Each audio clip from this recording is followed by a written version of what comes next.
நம்ம எல்லார் வீட்லயுமே இந்த மாதிரி ஒரு சம்பவம் நடக்குங்க. அதான் படிப்பு முடிச்சிட்டல உடனே வேலைக்கு சேரு, வீட்டுல இன்னும் உட்காந்து தண்டை சோறு தின்னுட்டு இருக்காதுன்ற மாதிரி ஒவ்வொரு வீட்டுல இருக்க ஒவ்வொரு பசங்களையும் அவங்க அப்பா அம்மா திட்டிக்கிட்டே தான் இருப்பாங்க. அப்படி திட்டா போல நம்ம என்ன யோசிப்போம், கொஞ்சம் ஃப்ரீயா இருக்க விட மாட்டாங்க, எதனா ஒண்ணு நொய்னு சொல்லிக்கிட்டே இருக்காங்க. நம்மள செஞ்சு பாக்கறதுல அவங்களுக்கு ஒரு சந்தோஷம்னு சொல்லிட்டு நம்ம பக்கம் இருக்கிற ஒரு நியாயத்தை தான் யோசிச்சுட்டு இருப்போமே தவிர அவங்க ஏன் அப்படி சொல்லிக்கிட்டே இருக்காங்கன்னு சொல்லிட்டு யோசிச்சு பாத்திருக்கீங்களா? கிட்டத்தட்ட இந்த படத்துல அது மாதிரி தாங்க. நம்ம ஹீரோ கிட்ட பங்களா இருக்கும், பெரிய கார் இருக்கும், பெரிய பைக் இருக்கும், ஏன் 4-5 கம்பெனி கூட இருக்கும். ஆனாலுமே அவங்க அப்பா நீ உருப்பட மாட்டேற, சீக்கிரமா எதனா ஒண்ணு பண்ணுன்னு சொல்லிட்டு தொல்லை பண்ணிக்கிட்டே இருக்காரு. இப்படிலாம் சொல்றதுனாலே நம்ம ஹீரோ ஒரு விஷயம் பண்றான், அதனால அவங்க குடும்பம் ஒரு பயங்கரமான நிலைமைக்கு வந்துருது. அது என்ன அப்படின்றத ரொம்ப இன்ட்ரெஸ்டிங்கா சொல்லி இருக்கிற ஒரு படம் தான் இது. உங்க எல்லாருமே கேரளால இருக்க திருச்சூர் கேள்விப்பட்டிருப்பீங்க. அங்க வின்சென்ட் அப்படின்னு சொல்லிட்டு ஒரு பெரிய தொழிலதிபர் இருக்காருங்க. அவருக்கு ஒரு அன்பான ஃபேமிலி. இவர் கிட்டத்தட்ட ஒரு 4-5 ஃபேக்டரியா ரன் பண்ணிட்டு இருப்பாரு. இப்பதாங்க அந்த கேல்குலேட்டர் எல்லாம் வச்சு கணக்கு போட்டு இருக்காங்க. ஆனா நம்ம வின்சென்ட் வாயிலே கணக்கு போட்டுருவாரு. அப்படி ஒரு திறமசாலி அவர் இருக்கிறதுனால தான் இப்படி நிறைய ஃபேக்டரி எல்லாம் வச்சுக்கிட்டு கேரளால இருக்கிற ஒரு முக்கியமான பணக்காரர் இவரும் ஒருத்தரா இருக்காரு. இவருக்கு மொத்தம் 4 பசங்க.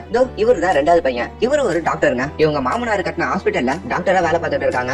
இது இவருடைய வைஃப். இவங்களும் டாக்டர் தான். இவங்க 2 பேருமே அறக்க பறக்க தங்களோட வீட்டுக்கு போயிட்டு இருக்காங்க. ஏன் தெரியுமா? நான் சொன்னேன் வின்சென்ட் அவருடைய 4வது பிள்ளையான அவங்க பொண்ணு இருப்பாங்க, அவங்களுக்கு நாளைக்கு கல்யாணங்க. அதுக்காக தான் அறக்க பறக்க அங்க போயிட்டு இருக்காங்க. நம்ம வின்சென்ட் பக்கத்துல ஒருத்தர் நிக்கிறாரு. அவரு தான் நம்ம வின்சென்டோட முதல் பையன். அவரு ஒரு பெரிய பிசினஸ் மேனுங்க. அவருடைய 3வது பையனான ஜோமனை மட்டும் ஆளே காணுங்க. அவங்க ஃபேமிலில இருக்க எல்லாருமே ஜோமனங்கன்னு சொல்லிட்டு கேட்டுக்கிட்டே இருக்காங்க. அவங்க கோயம்புத்தூர் வரைக்கும் எக்ஸாம் எழுதணும்னு போனா இன்னும் வரவே இல்லைன்ற மாதிரி அவங்க வீட்டை சொல்லிக்கிட்டு இருக்காங்க. இந்த மாதிரி ஒரு டைம்ல தான் நம்ம ஹீரோவான ஜோமனை காமிக்கிறாங்க. நம்ம ஹீரோ அப்படியே கோயம்புத்தூர்ல இருந்து கேரளாக்கு கிளம்புறாரு. அவருடைய ஃப்ரெண்ட் அந்த இடத்துக்கு வந்து நான் BMW கார்லாம் வாங்கிட்டேன், நான் ஒரு பிசினஸ் மேன் ஆயிட்டேன், நான் பெரிய பிசினஸ் எல்லாம் பண்றேன், 2 பேரும் போயிட்டு தண்ணி அடிப்போம் அப்படின்னு சொல்லிட்டு அங்க இருந்து ஒரு பப்புக்கு கூட்டு போயிறாரு. அங்க போய் அவர் பண்ற பிசினஸ் எல்லாம் நம்ம ஜோமன் கிட்ட சொல்லிட்டு இருக்காரு. அப்படியே பேசி நைட்டே ஆயிடுது. இந்த மாதிரி ஒரு டைம்ல குடிச்சிட்டு வண்டி ஓட்டிட்டு வேற போயிட்டு போலீஸ் கிட்ட மாட்டிக்கிறாங்களா. இப்படி ஒரு வழியா அவங்களோட சொந்த தங்கச்சியோட கல்யாணத்தையே நம்ம ஹீரோ மிஸ் பண்ணிடுறாரு. ஹீரோட தங்கச்சியை காமிக்கிறாங்க. அவர் அவங்க ஹஸ்பண்ட் கிட்ட பேசிட்டு இருக்காங்க. அண்ணன் ஜோமனுக்கு மேல பாசமே இல்ல போல, சொந்த தங்கச்சி கல்யாணத்துக்கு கூட வரமாட்டான்ற மாதிரி அந்த மாப்பிள்ள ரொம்ப நக்கலா அவங்க தங்கச்சி கிட்ட கேட்டுட்டு இருக்காங்க. அந்த மாதிரி டைம்ல நம்ம ஜோமனுமே அந்த இடத்துக்கு வந்துடுறாங்க. ரொம்ப சாரிமா, தெரியாம உங்க கல்யாணத்துக்கு வராம விட்டுட்டேன், பஸ் மிஸ் ஆயிடுச்சுன்னு சொல்லிட்டு ஏதேதோ காரணம் சொல்லி அவன் தங்கச்சியை சமாதானப்படுத்துறான். எல்லாரும் சேர்ந்து ஃபேமிலி போட்டோ எடுத்தோம், அதுல கூட நிக்கல பாத்தியா அப்படின்ற மாதிரி அந்த பொண்ணு கண் கலங்கி கேட்கும் போது அதுதான் இப்ப போட்டோஷாப் வந்ததுல நான் நடுல வந்து நின்னுக்கிறேன் அப்படின்ற மாதிரி சொல்லிட்டு அந்த இடத்துல ஒரு செல்ஃபியும் எடுத்துட்டு அப்படியே வெளியே வரான். வெளியே வந்து அவங்க அப்பா நிக்கிறாருங்க. ஆனா அவங்க அப்பாவுக்கு நம்ம ஜோமன் ஒரு செல்ல பையங்க, அதனால ஐ லவ் யூ பா அப்படின்னு சொல்லிட்டு அங்க இருந்து கெடுக்குன்னு ஓடிடுறான். ஆனா நம்ம ஜோமன் வந்து இந்த விஷயம் வந்து ஒரு பெரிய பூதமாவே வெடிக்குதுங்க. அவங்க வீட்டுல காலையில இருந்து பார்த்த உடனே எல்லாரும் அவங்க கிட்ட வந்து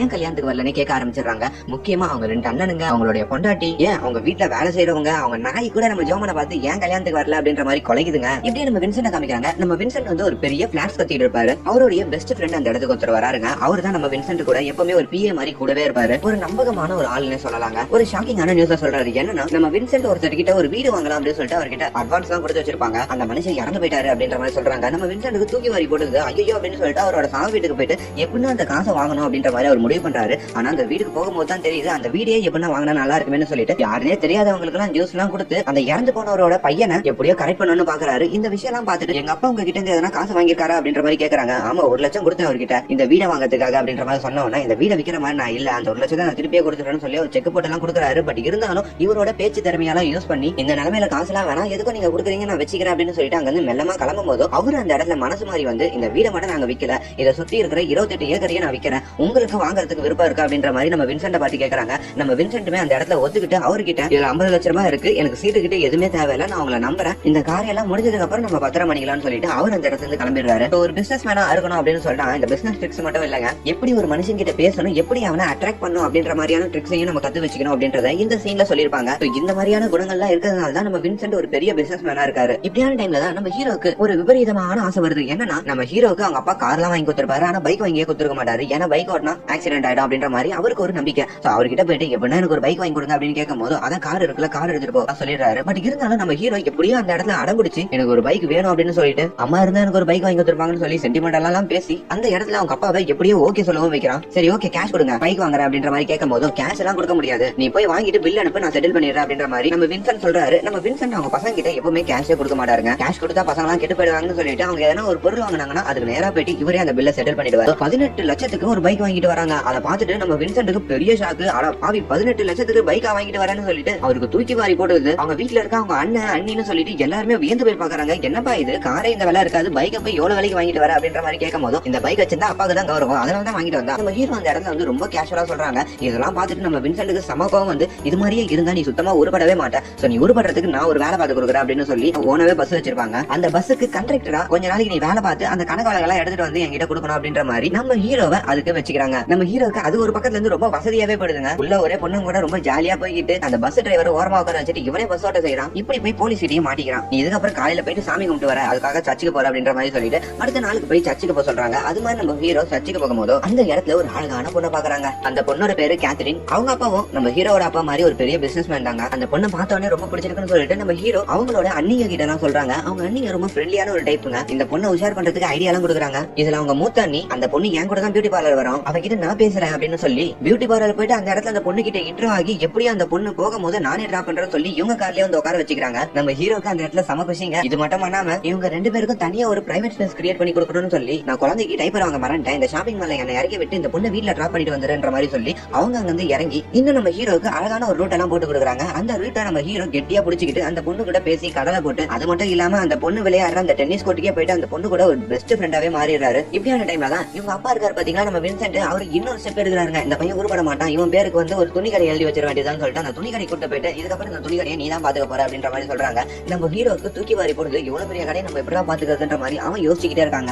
இப்படியே நாட்கள் கொஞ்சம் கொஞ்சமா போய்கிட்டே இருக்குங்க. நம்ம ஹீரோயின் கூட கொஞ்சம் கொஞ்சமா க்ளோஸ் ஆக ஆரம்பிக்கிறான். இன்னொரு பக்கத்துல இந்த கடையும் பாத்துக்கிறான். இவங்க ஃபேமிலியா பிசினஸ் எல்லாமே ரொம்ப நல்லாவே போய்கிட்டு இருக்கு. ஒரு நாள் நம்ம வின்சென்ட் அவர் ஃப்ரெண்டு கூட கார்ல போய்கிட்டே இருக்கும் போது அவன் பையன் பேருக்கு எழுதி வச்சால அந்த துணி கடையை, அந்த துணி கடையில போயிட்டு ஒரே ஒரு ட்ரெஸ் எடுத்துட்டு வரலாம்ப்பா, என் பையனோட கடப்பா அப்படின்னு சொல்லிட்டு ஆசாசியா அவனோட ஃப்ரெண்டை கூட்டு போயிட்டு அந்த இடத்துல ட்ரெஸ் எடுக்கிறாங்க. அந்த இடத்துல நம்ம ஹீரோவை காணுங்க. அங்க இருக்கிற ஒரு மேனேஜர் கிட்ட எங்கடா உங்க ஓனர் அப்படின்னு கேட்கும் போது, யாரு ஓனர், நான் தான் ஓனர், அவர் என்கிட்ட 40 லட்சத்துக்கு இந்த கடையை வித்துட்டாரு அப்படின்ற மாதிரி அவன் அந்த இடத்துல சொல்றான். நம்ம வின்சென்ட்டுக்கு அந்த விஷயம் தூக்கி வாரி போடுதுங்க. அவனை எவ்வளவு கஷ்டப்பட்டு படிக்க வச்சா இது மாதிரியான வேலையெல்லாம் பண்ணிக்கிட்டு இருக்கா, ஒரு கடையை உங்ககிட்ட விக்கிறானா, இந்த கடையோட மதிப்பு 70 லட்சம், 40 லட்சத்துக்கு இது மாதிரி ஏமாத்தி வாங்கியிருக்க அப்படின்னு சொல்லி அவரு பயங்கரமா கோவப்பட்டு அங்க இருந்து அப்படியே கிளம்புறாரு. இன்னொரு பக்கத்துல இந்த பில்டிங் ஒண்ணு கட்டிட்டு இருப்பாரு பாத்தீங்களா, அதையும் வந்து ஸ்டாப் பண்ணிடுறாங்க. இவருக்கு பிசினஸ்ல ஒரு பெரிய லாஸே ஆகுதுங்க. இவரோட கம்பெனில மூட வேண்டிய ஒரு சிச்சுவேஷன் வருது. அது மட்டும் இல்லாம இவர் ஒருத்தர் கிட்ட இந்த வீடு கம்பெனி இதெல்லாம் வச்சுதான் கடன் வாங்கியிருப்பாரு. இப்ப இந்த பிசினஸ் எல்லாம் டவுன் ஆனவனா அந்த கடனாளிகள் எல்லாம் வந்து கடனை கேட்க ஆரம்பிச்சிடுறாங்க. இந்த மாதிரி கடன் ஏறிக்கிட்டே போறதுனால இந்த கடன் தான் கட்ட முடியாதனால போலீஸ் கிட்ட அரெஸ்ட் ஆகிற ஒரு சிச்சுவேஷன் வந்துருதுங்க. அந்த இடத்துல நம்ம வின்சென்டோட பெஸ்ட் ஃப்ரெண்ட் ஒருத்தர் கூட இருப்பாரு பாத்தீங்களா, அவரு அங்க வந்து நான் தான் இந்த சொத்துக்கெல்லாம் பினாமி, என் பேர்ல தான் இது எல்லாமே இருக்கு, என்ன அரெஸ்ட் பண்ணுங்க அப்படின்னு சொல்லி கடைசியில அவர் மேல பழிய போட்டுக்கிட்டு அவரு ஜெயிலுக்கு போயிடுறாருங்க. இப்ப இந்த விஷயத்தை கொண்டு வந்து அவங்க வீட்டுல சொல்றாங்க. அவங்க வீட்டுல இருக்க நம்ம வின்சென்டோட பசங்க எல்லாருமே நம்ம வின்சென்ட் கிட்ட எரிஞ்சு விழுறாங்க. கடைசியில இந்த வீடு எங்களை விட்டு போச்சான்னு சொல்லிட்டு அவங்க எல்லாருமே அவங்களோட வாழ்க்கையை பார்த்துட்டு அந்த இடத்துல இருந்து கிளம்ப ஆரம்பிச்சிடுறாங்க. சோ நம்ம வின்சென்ட் பத்தி கொஞ்சம் கூட யோசிக்க மாட்டாங்க.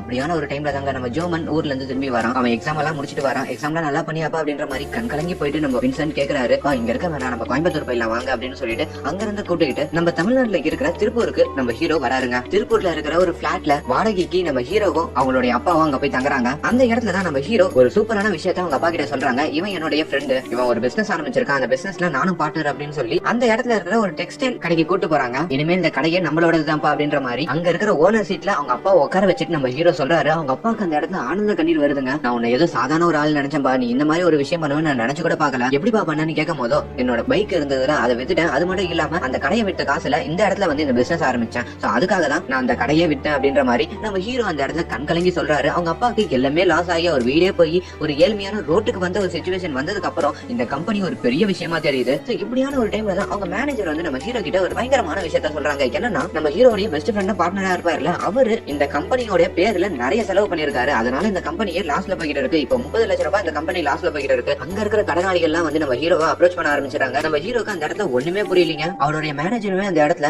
இதுக்கு மேல நான் இங்க வேலைக்கு இல்ல சார், ஏன்னா இது முழுகிற ஒரு கப்பல் மாதிரி, இந்த முழுகிற கப்பல்ல நான் இருக்க விரும்பல, எனக்கும் ஃபேமிலி இருக்குன்னு சொல்லிட்டு அவரு அந்த வேலையை விட்டு போயிடுறாரு. நம்ம ஹீரோ இதுக்கப்புறம் இந்த கம்பெனியை வச்சுக்கிட்டு நம்ம எப்படி ரன் பண்ண போறோம் அப்படின்ற ஒரு பெரிய கேள்விக்குறியோட இப்படி ரோட்ல போய்கிட்டு இருக்கும் போது அவர் ஃப்ரெண்டையும் பாக்குறாரு. அவர் ஃப்ரெண்டை தடுத்து அடிக்கிறாரு. அதுக்கப்புறம் வர காலங்கள்ல நம்ம ஹீரோ அவங்க அப்பாவுக்கு தெரியாம நான் அந்த கம்பெனியை தான் ரன் பண்றேன்னு சொல்லிட்டு வெளியே வேலை தேடிக்கிட்டு இருக்காருங்க. அது மாதிரி உங்க ஊருக்கும் இவரை கூப்பிடுறாங்க. இவங்க அண்ணனுங்க எல்லாம் கூப்பிட்டு அப்பா இங்க வர சொல்லி நாங்க பாத்துக்கிறோம் அப்படின்ற மாதிரி கேக்குறாங்க. இல்ல தேவையில்ல, நீங்க எத்தனை வந்து அப்பா விட்டீங்கன்னா நீங்க காசு இல்லன்னு சொல்லிட்டு அவர் எதனா முதியோர் இல்லத்துல சேர்த்தாலும் சேர்த்துருவீங்க, அந்த மாதிரி ஆளுங்க தான் நீங்கன்னு சொல்லிட்டு அவங்க கிட்ட சண்டை போட்டு அங்க இருந்து வெளியே வரான். சரி நம்ம ஆளுக்காச்சும் போன் பண்ணி பேசுவோம், ரொம்ப நாள் ஆச்சுன்னு சொல்லிட்டு நான் இது மாதிரி ஊருக்கு வந்திருக்கேன் அப்படின்னு சொன்னா சரி ஓகே நீ வீட்டுக்கு வரான்னு சொல்லி அந்த பொண்ணும் கூப்பிட்டு பேசிட்டு இருக்காங்க. அப்படியான கட்டத்துல அவங்க அம்மா வீட்டுக்கு வராங்க. அவங்க அம்மாவும் பெரிய பிசினஸ் மேக்னெட்டுங்க. அந்த பொண்ணை மொட்டை மாடி கூப்பிட்டு இவங்க கூட என்ன பேச்சு வேண்டிய இருக்கு, உங்க அப்பாவோட கம்பெனி இப்ப லாஸ்ல போய்கிட்டு இருக்கு, உங்ககிட்ட பேசி மயக்கி எப்படின்னா நம்ம காசை பிடிக்கிறதா இங்க வந்துருவா அப்படின்னு சொல்லிட்டு ரொம்ப தப்பா நம்ம ஹீரோவை பத்தி சொல்லிட்டு இருக்காங்க. நம்ம ஹீரோ இதெல்லாம் கேட்டு கண்கலங்கி போயிட்டு நான் அந்த மாதிரி நினைப்பில உங்க பொண்ணு கூட வரவே இல்லை, நான் ஒண்ணு இல்லாதவன் தான், ஆனா இந்த ஒண்ணு இல்லாதவங்க கிட்ட தான் நிறைய திறமை இருக்கு, அதெல்லாம் கொஞ்ச நாள்ல நீங்க பாப்பீங்கன்னு சொல்லிட்டு அந்த இடத்துல மறைச்சிட்டு அந்த பொண்ணு கிட்ட இதுக்கப்புறம் மூஞ்சிலே முழிக்க மாட்டேன்னு சொல்லிட்டு வந்துடுறாரு. இப்படியான டைம்ல இவனோட கம்பெனில ஒரு மேனேஜர் வேலை பார்த்துட்டு இருந்தாரு பாத்தீங்களா,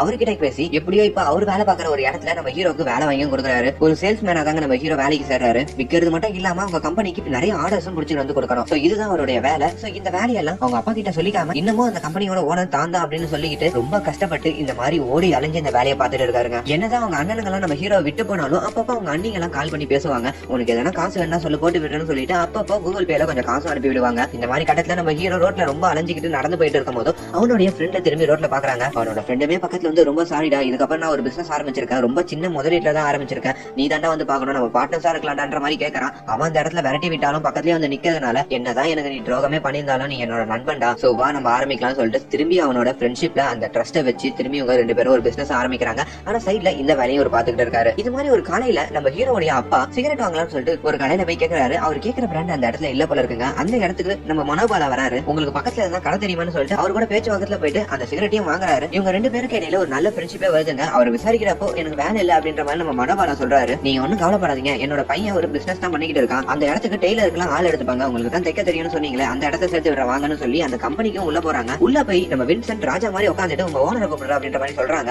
அந்த இடத்துக்கு அந்த கம்பெனியோட ஓனருமே வராங்க. அதை பார்த்து நம்ம வின்சென்ட் மனசடைஞ்சு போயிட்டு என் பையன் இது மாதிரியா பண்ணிட்டான்னு சொல்லிட்டு அந்த இடத்துல மூஞ்சி தொங்க போட்டுக்கிட்டு அவமானத்தோட வெளியே போறாருங்க. நைட்டு நம்ம ஹீரோ ஓடி ஆடி இந்த வேலையெல்லாம் முடிச்சுட்டு அவங்க அப்பாக்காக ஆசையா சிக்கன் பிரியாணி வாங்கிட்டு வரான். ஆனா அவங்க அப்பா அந்த பிரியாணியை சாப்பிடாம நம்ம ஹீரோவை ஓங்கி ஒரு அரை விட்டு, உனக்கு இப்ப கூட பொறுப்பே வரல, இப்ப கூட அந்த கம்பெனியை வேற யாருக்கும் வித்துடல அப்படின்ற மாதிரி பயங்கரமா அசிங்கமா திட்டுறாருங்க. அப்பதான் நம்ம ஹீரோ அந்த நடந்த எல்லா உண்மைகளும் சொல்றாங்க. அதெல்லாம் கேட்டு அவங்க அப்பா ரொம்ப கஷ்டப்பட்டு நம்ம போய் எதனா கூரை வீட்டுல கூட இருக்கலாம் அப்படின்ற மாதிரி அவங்க அப்பா சொல்றாரு. இல்லப்பா இவ்வளவு நாளா உன ஒரு பணக்காரராவே பாத்துட்டேன், இந்த கூரை வீடு பிசினஸ் கிளாஸ் எல்லாம் சொல்ல நீ தாங்குவியான்னு தெரியாம தான் அது மாதிரி சொல்லாம விட்டம்பா அப்படின்ற மாதிரி கண் கலங்கி சொல்றாங்க. டேய் உன்னோட அப்பாவை பத்தி நீ என்ன நினைச்சிட்டு இருக்க, என் கையில ஒரு பைசா கூட இருக்காது, நான் எவ்வளவு ஏழையா இருந்தேன்னு எனக்கு தான் தெரியும், நான் நடப்பேன், இங்க இருந்து 100 கிலோமீட்டர்லாம் நான் நடந்திருக்கேன், ஒரு சைக்கிள் வச்சுக்கிட்டு இந்த சிட்டி ஃபுல்லாவே ரவுண்ட் அடிப்பேன், என்கிட்ட ஒரே ஒரு சட்டை தான் இருக்கும், அடுத்த நாள் அதே சட்டை மாதிரி தெரியக்கூடாதுன்னு சொல்லிட்டு அந்த சட்டையை திருப்பி எல்லாம் போட்டு போவேன், எவ்வளவு கஷ்டப்பட்டு தானே நான் இந்த ஸ்டேஜுக்கே வந்திருக்கேன், இந்த கஷ்டத்தை நான் திரும்பி போறதுனால எனக்கு அது சந்தோஷம் தான், எனக்காக என் பையன் உழைக்கிறானா அது எனக்கு பெருமைடான்னு சொல்லிட்டு அந்த இடத்துல அவன மனசெல்லாம் தேத்திட்டு அங்க இருந்து ஒரு கூரை வீட்டுக்கு போறாங்க. கூரை வீட்டுல வாழ்ந்தாலும் ரொம்ப சந்தோஷமா இவங்க 2 பேரும் வாழ்ந்துட்டு இருக்காங்க. நம்ம ஹீரோவுமே அப்படியே வேலைக்கு எல்லாம் போயிட்டு கொஞ்சம் கொஞ்சமா காசு எடுத்து வச்சு நம்ம வின்சென்டோட பெஸ்ட் ஃப்ரெண்டா இருக்காரு பாத்தீங்களா, அவரை ஜாமீன்லயே எடுக்கிறாங்க. ஒரு டெக்ஸ்டைல் கடையில போயிட்டு ஒரு ஆர்டர் படிக்கலாம்னு சொல்லி நம்ம ஹீரோ அந்த இடத்துல லட்சுமி அப்படின்னு சொல்லி ஒரு பொண்ணு போய் பாக்குறாங்க. அந்த பொண்ணு எதுவும் வந்தாலும் அப்பாயின்மெண்ட் பண்ணி தான் வந்து பேசணும் அப்படின்ற மாதிரி சொல்றாங்க.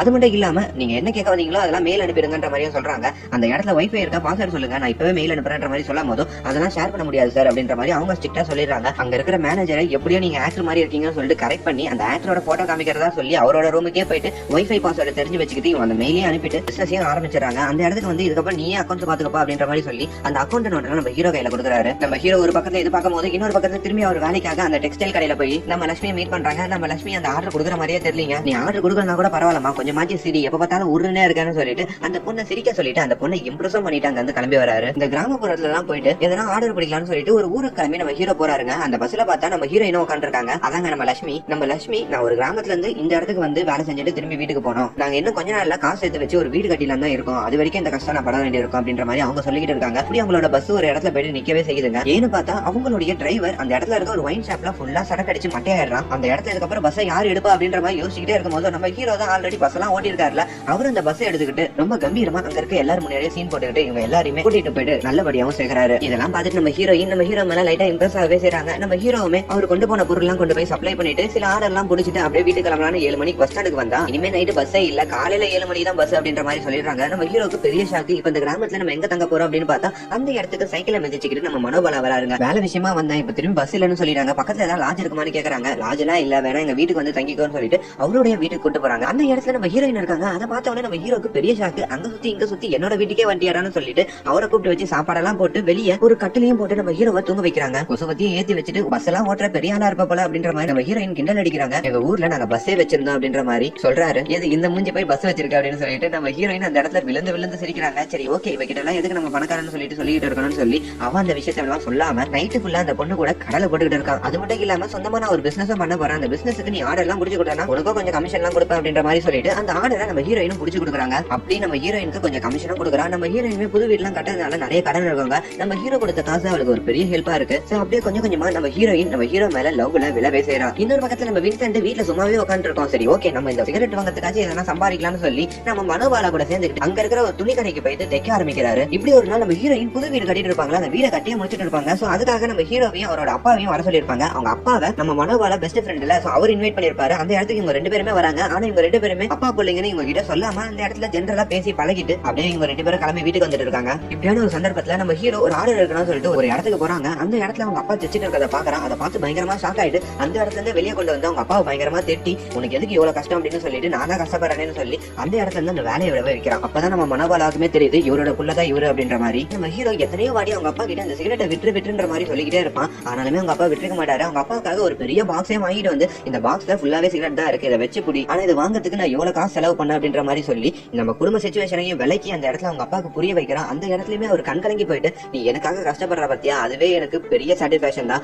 இதுக்கப்புறம் என்ன சிகரெட்டே வேணாம்னு சொல்லிட்டு அந்த சிகரெட்டை அந்த இடத்துல ஸ்டாப் பண்ண செய்யறாரு. அப்படியான டைம்ல நம்ம ஹீரோயினுக்கு அவங்க மேனேஜர் கூப்பிட்டு ஒரு வெளிநாட்டுக்காரங்க வந்திருக்காங்க, அவங்களுக்கு ஊர்லாம் சுத்தி காமிக்கணும் அப்படின்ற மாதிரி சொல்றாங்க. அந்த ஃபாரினர் கொஞ்சம் ஸ்ட்ரிக்டான ஆளா இருப்பாங்க போல, எப்ப பார்த்தாலும் கட்டிக்கிட்டே இருக்காங்க. நம்ம ஹீரோயினால தனியா சமாளிக்க முடியும்னு சொல்லிட்டு நம்ம ஹீரோவையும் துணை கூப்பிடுறாங்க. இவங்க ரெண்டு பேரும் சேர்ந்து அந்த ஊரோடைய பாரம்பரிய விஷயத்தெல்லாம் சுத்தி காமிக்கிறாங்க. அது மட்டும் இல்லாம அங்க இருக்கிற நிறைய டெக்ஸ்டைல் ஷாப்பையும் ஒரு ட்ரெஸ் ரெடி பண்ற இடத்தையும் இந்த கைத்தறி தொழில் எல்லாம் செய்வாங்க பாத்தீங்களா, அவங்க எல்லாம் கொண்டு போயிட்டு அந்த ஃபாரினர் கிட்ட இன்ட்ரோ பண்றாங்க. இதெல்லாம் ஒரு நல்ல கான்டாக்ட் ஆகுது. அதுக்கப்புறம் தான் அந்த ஃபாரினர் ஒரு சாதாரண ஆள் இல்ல, அவங்க ஒரு பெரிய பிசினஸ் மேக்னெட், ஃபாரின்ல இந்த மாதிரியான துணி பிசினஸ் தான் பண்ணிட்டு இருக்காங்க அப்படின்ற மாதிரி நம்ம ஹீரோக்கு தெரிய வருது. துணியை சப்ளை பண்ணிட்டோம்னா ஒரு பெரிய அமௌண்ட் நம்மளுக்கு வந்து சேரும் அப்படின்ற மாதிரி நம்ம ஹீரோ, அவங்க அப்பா அண்ட் நம்ம ஹீரோயின் அவரோட ஃப்ரெண்ட், இவங்க 4 பேரும் முடிவு பண்றாங்க. இதுக்காக யார்கிட்ட போய் ஹெல்ப் கேட்கணும்னு சொல்லிட்டு அந்த கைத்தறி தொழில் எல்லாம் செய்வாங்க பாத்தீங்களா, அவங்க கிட்ட போயிட்டு எப்பவுமே நீங்க வேலை செஞ்சீங்கன்னா ஒரு 60 நாள் பொறுத்து தான் உங்களுக்கு கூலி கொடுப்பாங்க, நீங்க எனக்காக 1 மாசம் வேலை செய்யுங்க, அந்த 1 மாசத்துல உங்களுக்கு நல்ல அமௌண்ட்டே நான் கொடுக்குறேன் அப்படின்ற மாதிரி சொல்லிட்டு அவங்கள வேலையும் செய்ய வச்சு இவங்க குடும்பத்தோட உட்காந்து எல்லாத்தையும் பாத்துக்கிட்டு அந்த துணியை எல்லாத்தையுமே அந்த ஃபாரின்ல இருக்க அந்த லேடி இருக்காங்க பாத்தீங்களா, அவங்களுக்கு ஒரு கண்டெய்னர் மூலமா அனுப்பி வைக்கிறாங்க. அது எல்லாமே அந்த இடத்துல நல்லா சேல்ஸ் ஆகுதுங்க. இது எல்லாமே நம்ம ஹீரோக்கு பெரிய சந்தோஷத்தை கொடுக்குது. சந்தோஷம் மட்டும் இல்லாம ஒரு நல்ல காசையும் கொடுக்குது. நம்ம ஹீரோ, ஹீரோயின், அதுக்கப்புறம் அவங்க ஃப்ரெண்ட் 3 பேருமே அவங்க பேங்க்ல கூப்பிட்டு உங்க அக்கௌண்ட்டுக்கு ஒரு பெரிய டிரான்சாக்ஷன் ஆயிருக்கு அப்படின்ற மாதிரி சொல்லிட்டு அந்த பெரிய அமௌண்ட் அவங்க கிட்ட சொல்றாங்க.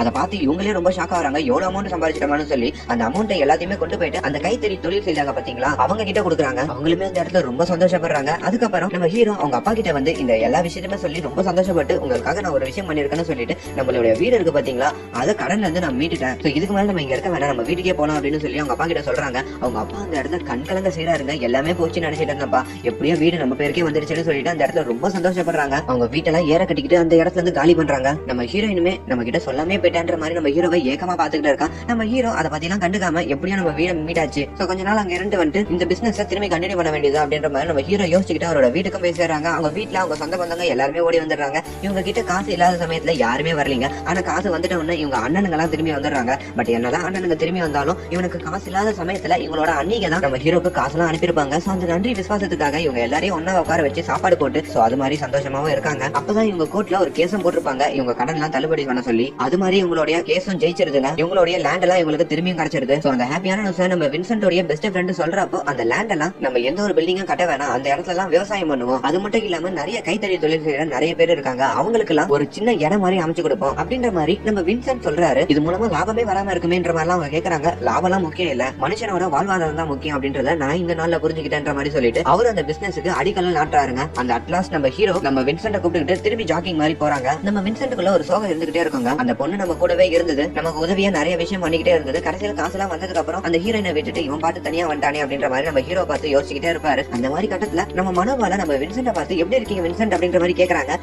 நீ என்ன இங்க பண்ணிக்கிட்டு இருக்க, நீ திருப்பூர்ல தானே இருப்ப அப்படின்னு பார்க்கும்போது நம்ம ஹீரோயினும் அந்த இடத்துல வந்து நிக்கிறாங்க. அப்பதாங்க ஒரு ட்விஸ்ட் தெரியுது. என்னன்னா நம்ம ஹீரோ முன்னாடி கிளம்பிட்டு பின்னாடி ஒரு வண்டியை அரேஞ்ச் பண்ணி இவங்களையும் இந்த இடத்துக்கு கூட்டு வந்துருப்பாரு. ஆனா பாவி, எனக்கு தெரியாம இந்த வேலையை வேற நீ பண்ணிருக்கேன்னு சொல்லிட்டு அவங்க அப்பா அந்த இடத்துல ரொம்ப சந்தோஷப்பட்டு இவங்க எல்லாருமே வாழ்க்கையை ரொம்ப ஜாலியா வாழ ஆரம்பிக்கிறாங்க. இப்படியான ஒரு கட்டத்தோட இந்த படத்தோட கதை முடியுதுங்க.